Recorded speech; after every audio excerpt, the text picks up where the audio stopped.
तो भगवान बैठे हैं अपने कक्ष में, ध्यान लगा रहे हैं। युधिष्ठिर ने पूछा, प्रभु आप किसका ध्यान लगा रहे हैं? संसार आपका ध्यान लगाता है। कहते हैं मैं अपने भक्तों का ध्यान लगाता हूँ। मुझे याद आ रही है भीष्म पितामह की। देखिए, अर्जुन को शोक हुआ तो भगवान ने गीता सुना दी। युधिष्ठिर जी को शोक युद्ध के बाद हुआ। युधिष्ठिर को हमेशा एक बात का दुख होता था, मेरे कारण महाभारत हो गया। मैं बड़ा भाई हूं, यदि मैं चाहता तो युद्ध रोका जा सकता था। मैं नहीं मांगता 5 गांव, हम भिक्षा मांग लेते। अरे 12 वर्ष वनवास में रहे और 2-5 बरस रह जाते।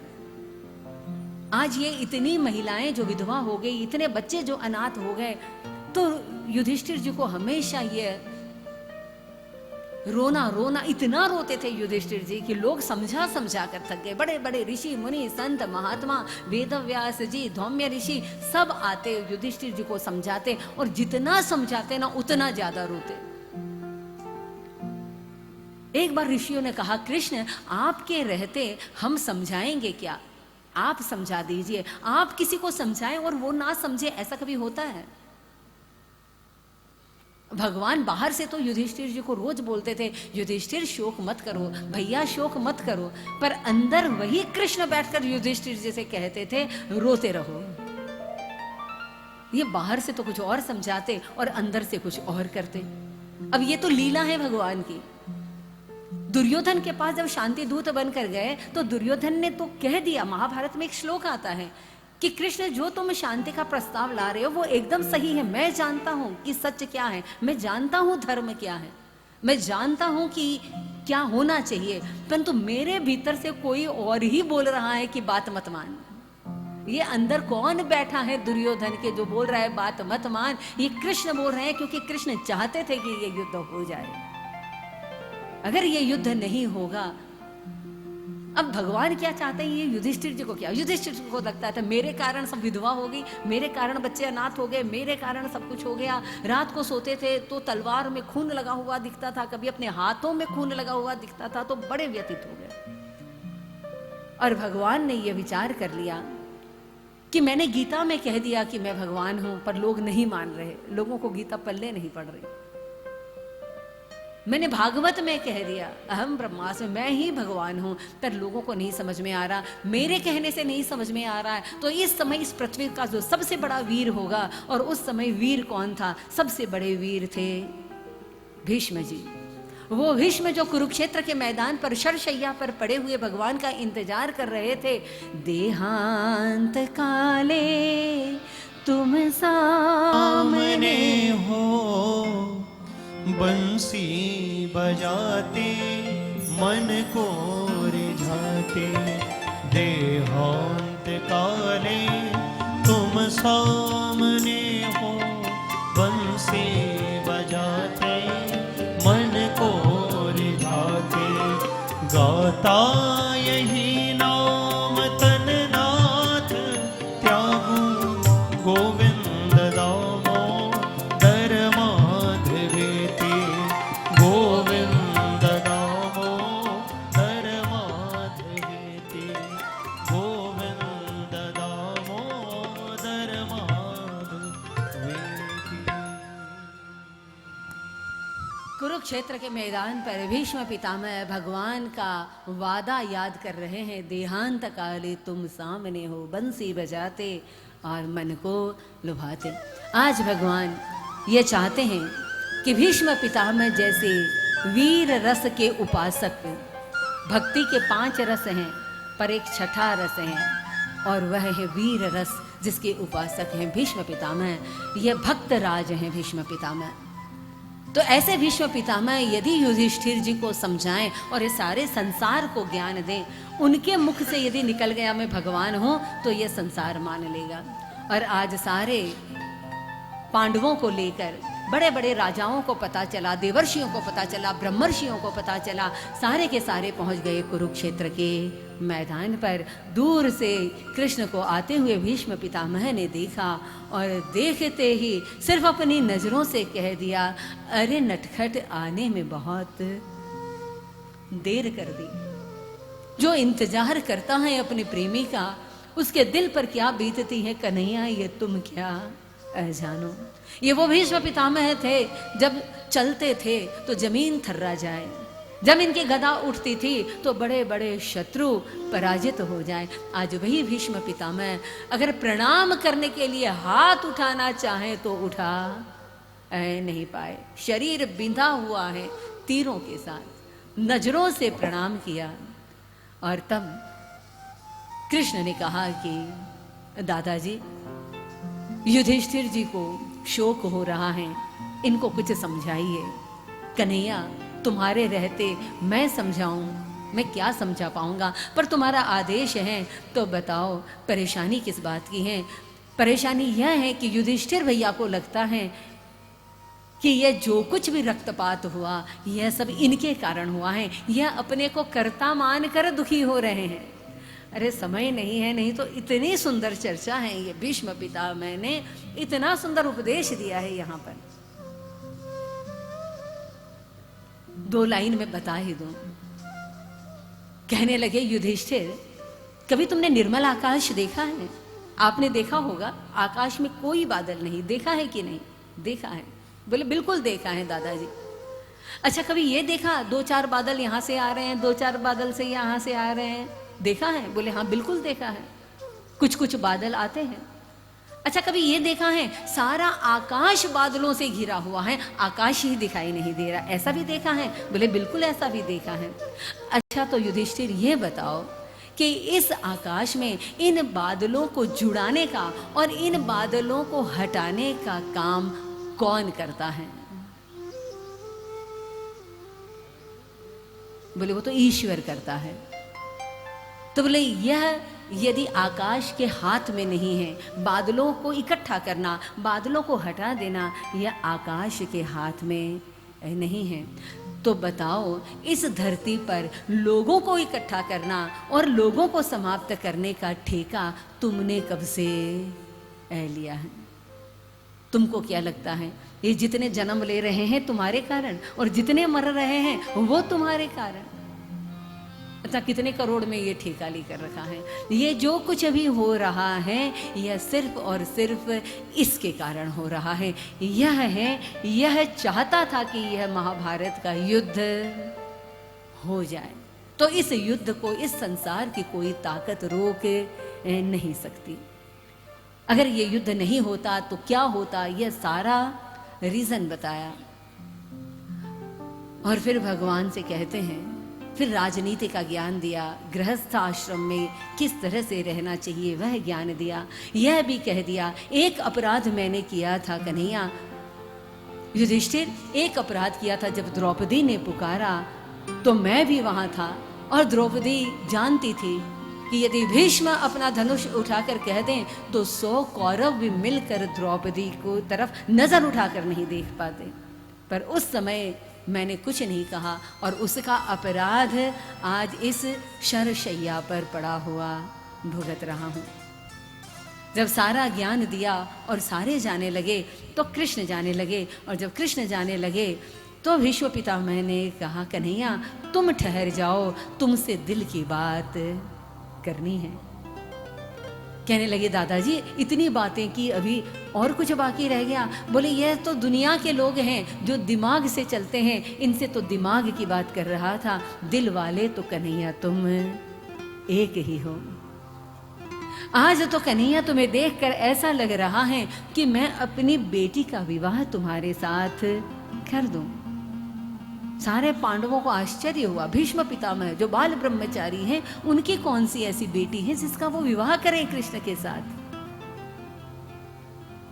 इति मते रूप कल्पिता वितृष्णा। बहुत सुंदर संवाद करते हैं। कहते हैं, मैं अपनी बुद्धि रूपी बेटी का विवाह आपके साथ करना चाहता हूँ। क्यों करना चाहते हो दादाजी अपनी बुद्धि का विवाह मेरे साथ? बोले क्योंकि आप ईश्वर हैं। अब भगवान बार बार भीष्म जी के मुंह से ये बुलवा रहे हैं कि आप भगवान हैं, आप भगवान हैं, ताकि संसार के सारे लोग इस चीज को जान लें। भीष्म पितामह कोई साधारण हस्ती थोड़ी है, जिनके सामने 3-3 पीढ़ियां हैं। ये भीष्म पितामह कहते हैं, कन्हैया जब से मैंने तुझे देखा है, इस संसार में ऐसी कोई स्त्री नहीं जो मेरे सौंदर्य, जिसके सौंदर्य को देखकर मेरा ब्रह्मचर्य डगमगा जाए। पर त्रिभुवन कमनम तमाल वर्णम। अच्छा दादाजी बताओ मैं कैसा दिख रहा हूं? कन्हैया तेरे सौंदर्य का मैं क्या कहूं? त्रिभुवन कमनम तमाल वर्णम। तेरी वे कुंचित अलकावलियां, तेरा उन्नत ललाट, तेरा सुंदर मुखारविंद, तेरा पीला पीतांबर, तेरे होठों की यह हंसी, तेरी टेढ़ी चितवन, और जब जब तुझे देखता हूं तो ऐसा लगता है कि अपना सर्वस्व तुझे समर्पित कर दूं। अपने भक्तों की प्रतिज्ञा रखने के लिए तुमने अपनी प्रतिज्ञा को भी टाल दिया। भीष्म पितामह कहते हैं, संसार हमेशा यह कलंक लेकर मर रहा हूं कि मैं आपके विपक्ष में लड़ रहा था, परंतु कन्हैया तुम तो जानते हो कि मैं अर्जुन से ज्यादा तुमसे प्रेम करता हूं, अर्जुन से ज्यादा तुम्हारा पक्का भक्त हूं। अर्जुन के तो रथ पर आप नीचे बैठे थे, अर्जुन पूरे युद्ध में सिर्फ तुम्हारी पीठ देख रहा था, मैं तो विपक्ष की सेना में सिर्फ खड़ा ही इसलिए था कि मैं हमेशा आपके चेहरे का दीदार करता रहूं। मैं रोज देखता था उन घोड़ों की खुर से उड़ती हुई धूल जब तुम्हारे इस दिव्य श्री विग्रह पर पड़ती थी। अपने भक्त का रथ चलाते चलाते हे पार्थ सारथी, जब पसीने की बूंद तुम्हारे माथे पर हीरे की तरह चमकती थी, क्या तुम्हारा सौंदर्य था।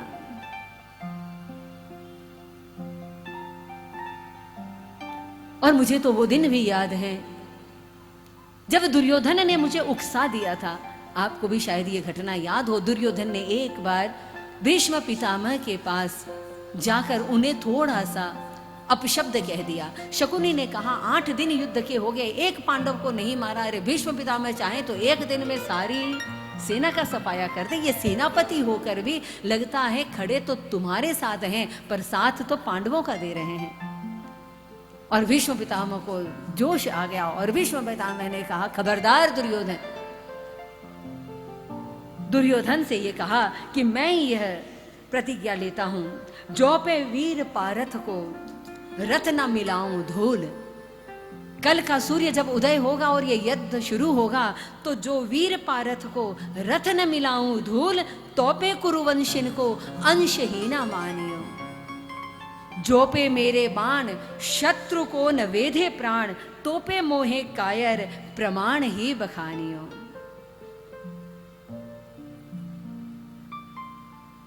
प्रतिज्ञा कर ली उस दिन कि एक पांडव को मार डालूंगा। और दूसरी प्रतिज्ञा भीष्म पितामह ने कर ली, ए हो घनश्याम तुम महारथी के सारथी हो। ए हो घनश्याम तुम महारथी के सारथी हो, किंतु तुम भी महारथी भय के जंग रंग ठानिए। जो पे व्रजराज तुम्हें शस्त्र न गहाऊं आज, तो पे मुझे शांतनु को पुत्र न जानिए। यदि तुम्हें मैंने शस्त्र न उठवा दिया तो मैं भी अपने बाप का बेटा नहीं। ऐसी भीष्म प्रतिज्ञा, अटल प्रतिज्ञा। भगवान ने कहा, दादाजी आपने उस दिन कैसी प्रतिज्ञा ले ली थी। आपने ये कहा कि मैं आज जो हरिहीन शस्त्र गहाऊं, सूरदास जी ने गाया है, तो लाजो गंगा जननी को शांतनु पुत्र न कहाऊं। भगवान कहते हैं, दादाजी कोई कहते हैं वसुदेव देवकी को लाल, कोई मुझे कहता है वसुदेव का लाल, कोई देवकी का लाल, और कोई कहे नंद और यशोदा कुमार हैं। तो जाके एक बाप सो ही बचावे लाज, जाके एक बाप वो बचावे अपनी लाज। मेरी कौन लाज, मेरे पिता तो 1000 हैं। भगवान ने कहा था मैं शस्त्र नहीं उठाऊंगा, और भीष्म पितामह ने कहा था मैं शस्त्र उठवा कर रहूंगा। आज भीष्म पितामह के सामने वो दृश्य जागृत आ रहा है। मैंने उस दिन हजारों बाण कृष्ण तुम्हारी छाती पर चलाए थे, तुम्हारे उस कवच का भेदन करके वो तुम्हारे अंग में लगे थे। देखना चाहता था कि तुम्हारे भीतर क्या भरा है ऐसा जो मेरा मन बार बार तुम्हें देखने को आकर्षित हो जाता है। उस दिन खून की बौछार बाहर नहीं निकली, उस दिन तो प्रेम की बौछार बाहर निकली और मैं जान गया तुम व्यापार की चीज नहीं, तुम तो प्यार की चीज हो। करुणा निधान करुणा करनी पड़ेगी तुमको। और फिर जब लाखों बाण चलने लगे, अर्जुन घबरा कर कहता है कन्हैया बचाओ, लगता है दादाजी आज मुझे मार डालेंगे। और तब रह नहीं पाए। एक तरफ तो अपनी प्रतिज्ञा थी शस्त्र नहीं उठाऊंगा, पर दूसरी तरफ अपने भक्त की प्रतिज्ञा थी कि अस्त्र उठवा कर रहूंगा, शस्त्र उठवा कर रहूंगा। एक तरफ अर्जुन की पुकार थी और आज रथ का पहिया लेकर भीष्म पितामह को मारने के लिए भगवान दौड़े। और जैसे ही वो झांकी देखी भीष्म पितामह ने उसी क्षण अपना धनुष बाण फेंक दिया। उसी समय उन्होंने युद्ध अपना समाप्त कर दिया। बस यही चाहिए था, यह शस्त्र उठ गया। अगर एक लाठी भी उठा लेते तो भी शस्त्र उठ गया होता, यदि एक ढेला भी पत्थर का उठा लिए होते तो भी प्रतिज्ञा टूट गई होती। अर्जुन रोकता रह गया, अरे प्रभु हम हार जाएंगे, चल जाएगा, आप अपनी प्रतिज्ञा मत टालिए। आप यदि अपनी प्रतिज्ञा तोड़ देंगे शस्त्र न उठाने की तो ये चंद्रलोक धरती पर आ जाएगा। पृथ्वी ने चरण पकड़ने चाहे, भगवान ने न युधिष्ठिर की मानी न अर्जुन की मानी। भगवान कहते हैं मेरी तो यह प्रतिज्ञा है कि मेरा मान टले टल जाए पर भक्त का मान ना टलने पाए। आज वही भीष्म पितामह कहते हैं, मुझे वो दिन याद है जब आप द्रौपदी को लेकर मेरी कुटिया के बाहर आए थे, क्योंकि मैंने दुर्योधन से कह दिया अपनी पत्नी को लाना, मुझे प्रणाम करेगी तो मैं उसे सौभाग्यवती रहने का आशीर्वाद दूंगा, तो तुझे कोई नहीं मार पाएगा। भगवान जानते थे यदि भीष्म पितामह का आशीर्वाद मिल गया तो दुर्योधन को मारना किसी के बस की बात नहीं होगी। और उसी दिन रातों रात खेल बदल दिया भगवान ने। दुर्योधन की पत्नी तो आलसी थी, वो तो जागती थी 6 बजे, पर द्रौपदी तो 4 बजे जागती थी। द्रौपदी को लेकर कहा चलो भीष्म पितामह के पास, कल तुम्हारे पतियों में से कोई मर जाएगा एक आधा। द्रौपदी ने कहा मेरे पति मर जाएंगे, मैं विधवा हो जाऊंगी तो तुम कुछ नहीं करोगे? भगवान ने कहा मैं तो कुछ नहीं कर सकता हूं, बस एक चीज है कि अगर तुम कुछ नहीं कर सकते हो तो मेरे लिए चिता बना दो, मैं तो सती हो जाती हूँ, मैं विधवा होना ही नहीं चाहती हूँ। भगवान ने कहा देखो सती तो तब होते हैं जब पति मर जाते हैं, पति मरने से पहले तुम्हारे लिए चिता कैसे बना दूँ? और चलो बना भी दूँ तो तुम तो महासती हो जाओगी। चलो महापरिक्रमा करते हैं, भीष्म पितामह से आशीर्वाद लेते हैं। और जब भीष्म पितामह के कुटिया में जा रहे थे उस महाभारत के युद्ध के समय, तो द्रौपदी ने जो सैंडल पहन के रखे थे बिल्कुल पेंसिल हिल के होंगे, ठक ठक ठक आवाज आ रही थी। द्रौपदी से कहा अरे द्रौपदी सारे सैनिक जग जाएंगे। द्रौपदी ने कहा ये बड़े महंगे हैं, क्रॉक्स के खरीद कर लाई हूं, इसको छोड़ कर नहीं जा सकते, तो फिर क्या करो? बोले ये मुझे दे दो। और भगवान ने अपने पीतांबर में लपेट कर दो पे द्रौपदी के पादत्राण अपनी बगल के नीचे दबा लिए। द्रौपदी को जरा क्रोध था, मेरे पतियों की जान नहीं बचा रहे हो। क्रोध में चल रही थी भगवान के साथ, तो क्रोध में तो पैर पटकते पटकते चल। अच्छा जाओ भीष्म पितामह को प्रणाम करो। प्रणाम करना तो आता है कि नहीं? द्रौपदी ने कहा नहीं, अब ये भी तुम सिखाओगे, मेरी माँ ने सब सिखाया हुआ है प्रणाम करना।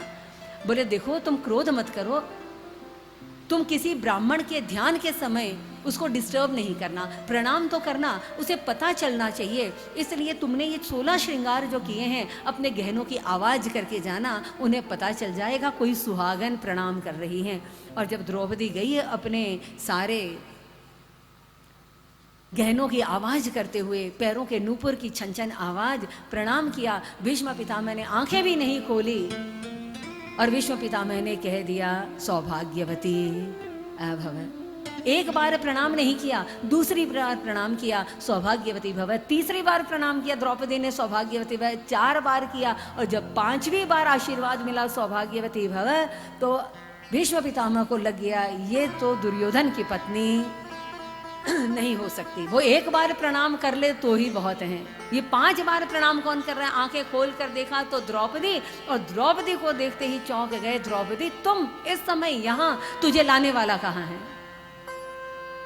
ये काम तेरा नहीं हो सकता, तुझे लाने वाला कहाँ है? बोले दरवाजे के बाहर खड़े हैं। और भीष्म पितामह अपने आसन से उठे, दौड़ते हुए गए और बाहर जाकर देखा तो पीतांबर लहरा रहा है, मंद मंद मुस्कुरा रहे हैं। साष्टांग दंडवत प्रणाम किया भीष्म पितामह ने, और भीष्म पितामह को उठाने के लिए जब कन्हैया ने अपनी दोनों बाहें फैलाई तो द्रौपदी के जो पादत्राण बगल में दबाए थे तो भीष्म पितामह के माथे पर पड़े।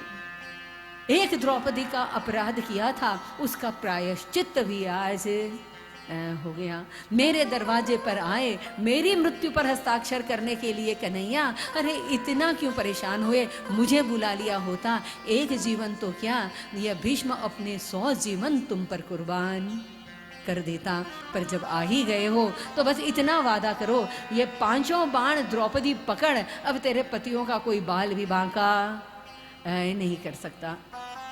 देहांत काले तुम सामने हो, बंसी बजाते और मन को लुभाते। और आज यही प्रतिज्ञा जो भगवान ने वादा किया था अपने भक्त की इच्छा को पूरा करने के लिए, प्रभु आए।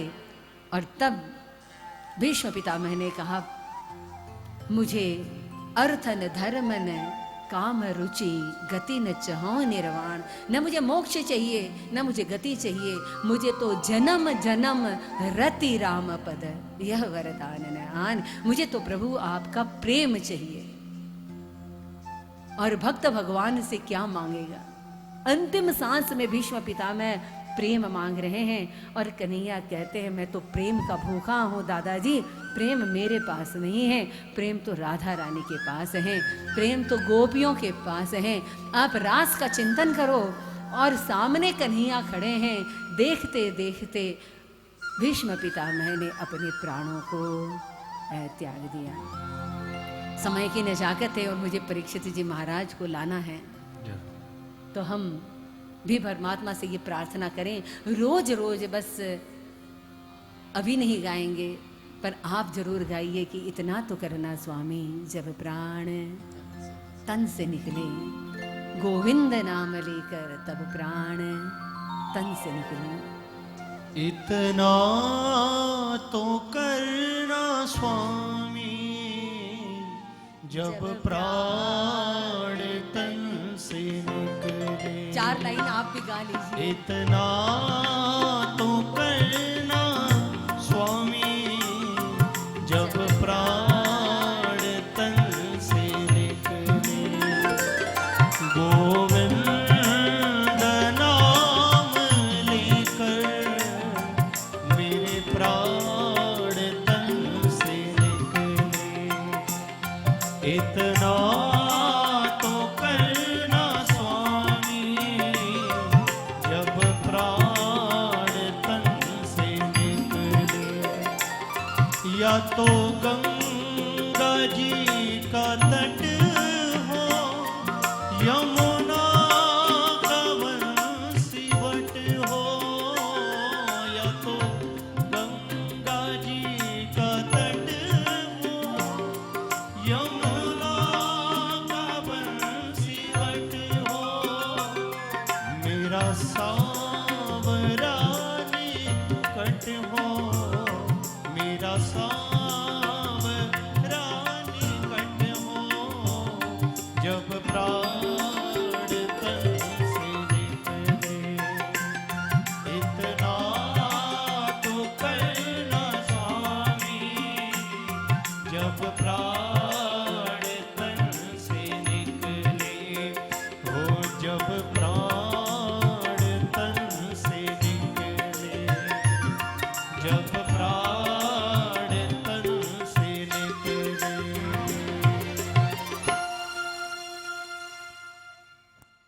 पिता की मृत्यु पर पुत्र रोता है, पति की मृत्यु पर पत्नी रोती है, राजा की मृत्यु पर प्रजा रोती है, और भक्त की मृत्यु पर भगवान रोते हैं। प्रभु की आंखों में भी अश्रु बहने लगे। वापस आए, द्वारका की तरफ प्रस्थान किया और पीछे से उत्तरा के गर्भ से पांडवों का वंशज परीक्षित जी महाराज का जन्म हुआ।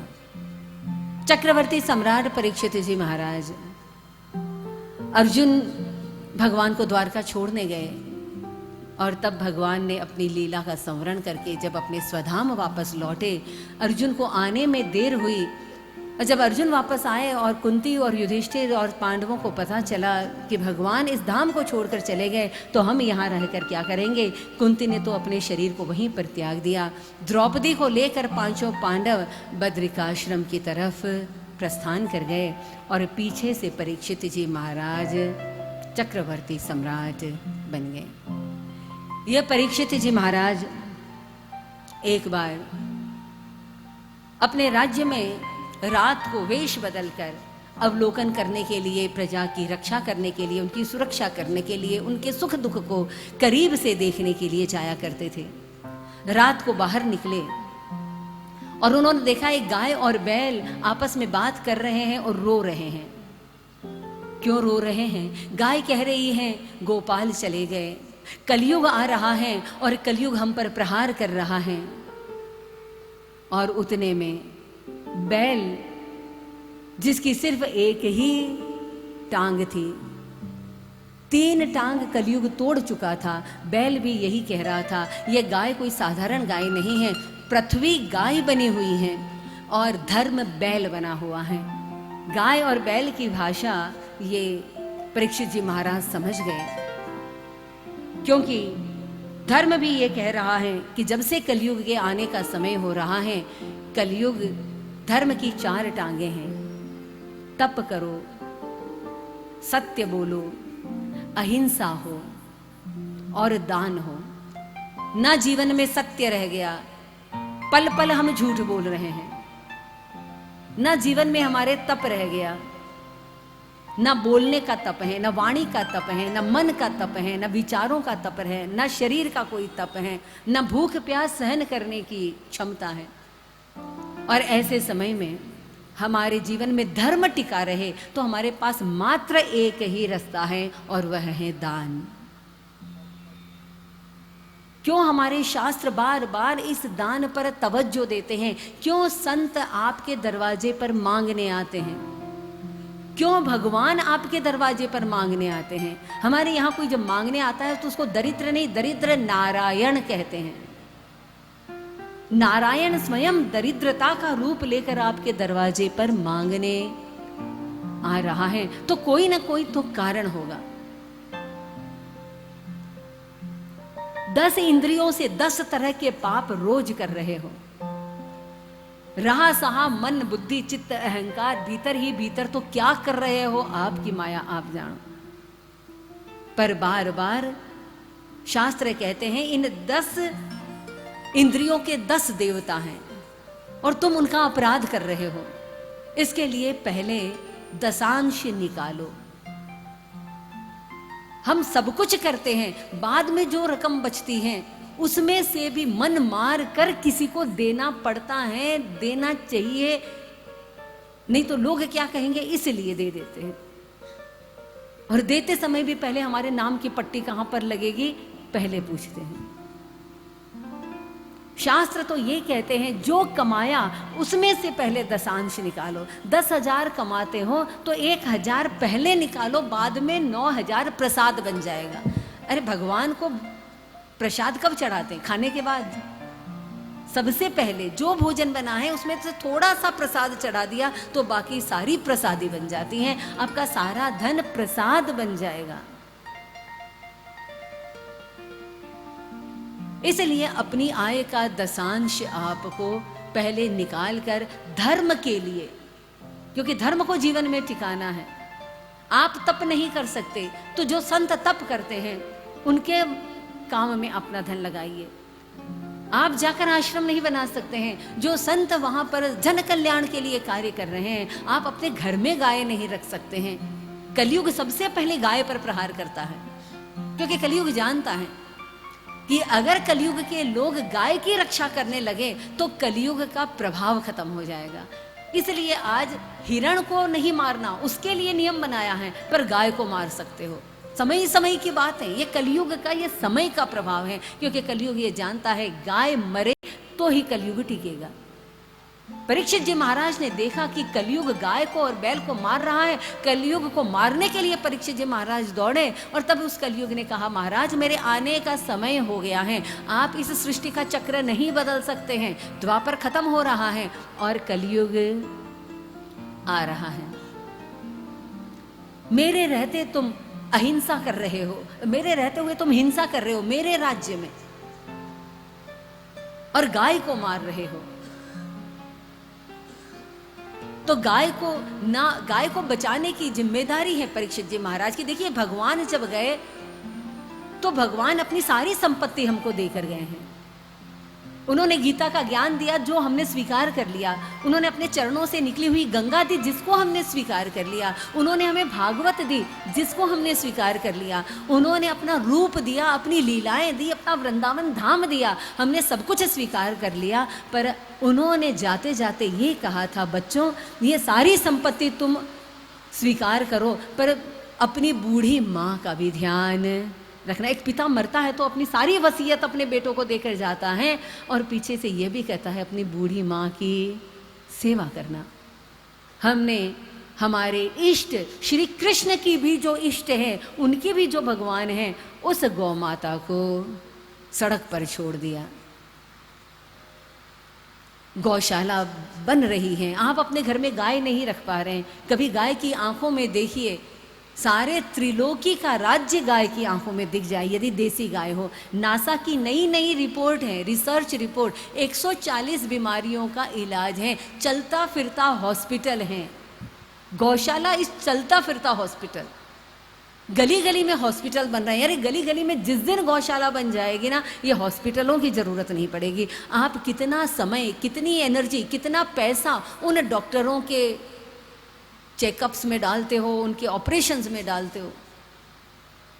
ये कलयुग का प्रभाव है। आप सीधी उंगली से घी नहीं निकलता है तो परमात्मा के पास कई सारे तरीके हैं, आपसे ये पैसा लगेगा तो सही। गली गली में नेचुरोपैथी बन जाए, गली गली में गौशाला बन जाए तो फिर वो दिन दूर नहीं होगा जब जहाँ डाल डाल पर सोने की चिड़िया करती थी बसेरा, और वो भारत देश है मेरा।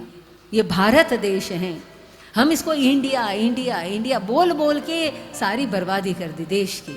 यह नाम ही सही नहीं है। पहले तो भारत का नाम भारत, भा बोलते ही चेहरे पे मुस्कुराहट, इंडिया। अब बोल बोल कर देखो, चेहरे की मुस्कुराहट गायब हो जाती है इंडिया बोलते ही। तो जब जब आपके पास कोई मांगने आए और परमात्मा ने आपको यदि इस लायक बनाया है, और जहां गौ सेवा हो रही है, जहां गौ विज्ञान हो रहा है, जहां गायों पर रिसर्च हो रहा है, सतयुग के, देखिए कलयुग भी समाप्त होगा और सतयुग भी आएगा। और इस सतयुग को अपने कंधों पर उठाने के लिए कुछ ऐसे मजबूत कंधे चाहिए जो धर्म की ध्वजा को उठा सकें। सो गौ माता की रक्षा की आइए हम भी कहीं ना कहीं अपने आप के साथ वचनबद्ध हो जाएं कि हम आज के बाद भैंस का दूध तो पक्का ही नहीं पिएंगे, गाय का दूध पिएंगे, गाय के दूध से बना हुआ दही खाएंगे, उससे बना हुआ ही पनीर खाएंगे, उससे बना हुआ पंचगव्य का सेवन करिए। अरे गाय का तो मलमूत्र भी उपयोगी है। देखिए, भगवान के मलमूत्र को नहीं पिया जाता, पर भगवान के भगवान है गाय, जिनके मल मूत्र में साक्षात लक्ष्मी और डॉक्टरों के वैद्य जो हैं अश्विनी कुमार, वो साक्षात उनके मूत्र में विराजमान है। किस तरह से हम इन सब का उपयोग कर सकें। आप हमारे संत वाणी चैनल को सब्सक्राइब करें, वीडियो को लाइक करें, शेयर करें और हाँ, बेल आइकन पर क्लिक करना बिल्कुल ना भूलें ताकि हमारी किसी भी वीडियो की सूचना सबसे पहले आपको मिले।